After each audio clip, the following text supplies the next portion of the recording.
Good morning. এটা কি বলো তো? বুঝতে পারছো নিশ্চয়ই এটা হচ্ছে যে কেক। তো মনে হচ্ছে তো যে সকাল সকাল কেক কেন বানাচ্ছি, তো সেটা নিশ্চয়ই তোমরা বুঝেই গেছো টাইটেল দেখে। হ্যাঁ, আজ হচ্ছে আমার জন্মদিন।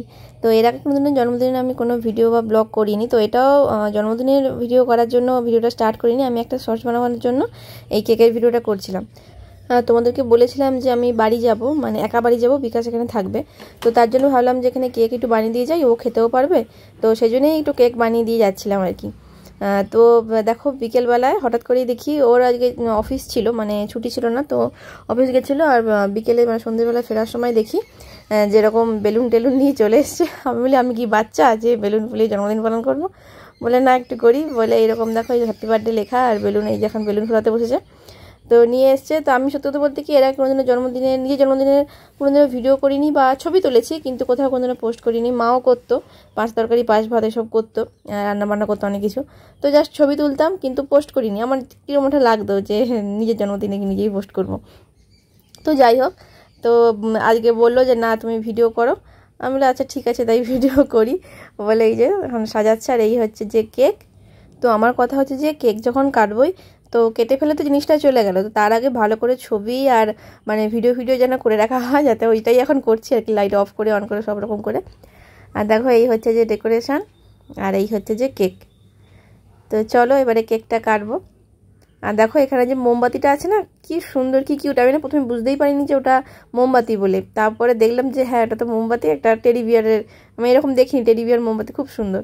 তো চলো আমি চলে এসেছি, আর এখন দেখো কেক কাটবো।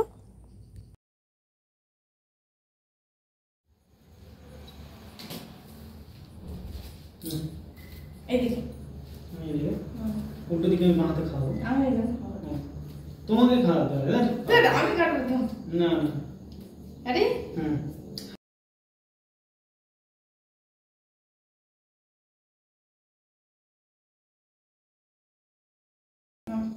Happy birthday to you, happy birthday to you, happy birthday dear Momita, happy birthday to you.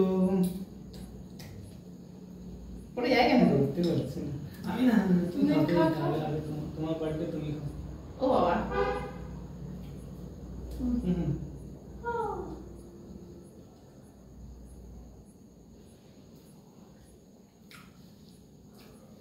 ওই দে আমার মাথা একটা দিলাম দিদি কি দাও তো ফোনটা দাও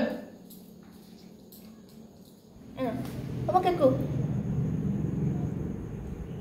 পড়ছো। আরো খাবে? দাঁড়াও দিচ্ছি, দাঁড়াও এনা এটা কেন তুই খাস? ওরে বাবা, তো বিরাট ব্যাপার। ও এনো আচ্ছা আরো দেবো এটা কেন? একটু ওকে। ও বাবা আচ্ছা ছোনা বাবা, হ্যাঁ তুই কে খাস? দিচ্ছি এটা কেন? ও আচ্ছা হাতটাকে খুব ভালো করে। চলো বাইরে দেবো, চলো চলো বন্ধ দেবো। দেখো ওইদিকে পুটুবাবু কেক খেয়েছে একদম চেটে। আর দেখো এটা হচ্ছে সেই মোমবাতিটা আমি মানে তাড়াতাড়ি করে বন্ধ করে দিয়েছি, আর দিয়ে ভালো করে ধুয়ে রেখে দিচ্ছি, এত কিউট দেখতে না। আর দেখো এখানে হচ্ছে যে মানে আজকে এমনি নর্মাল সকালবেলা আমি অল্প করে মাংস করেছিলাম, চিকেন ছিল।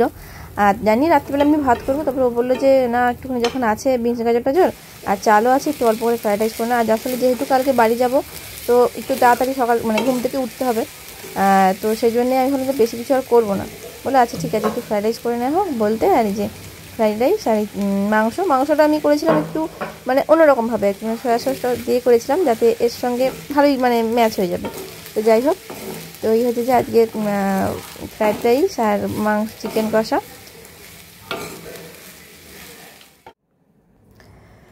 তো এই দেখো আমার রান্নাবান্না মোটামুটি কমপ্লিট, মোটামুটি আমি কমপ্লিট করে ফেলেছি, কারণ ব্যাগটা গোছানো আছে যে যাবো কালকে একদম সকাল সকাল বেরোতে হবে।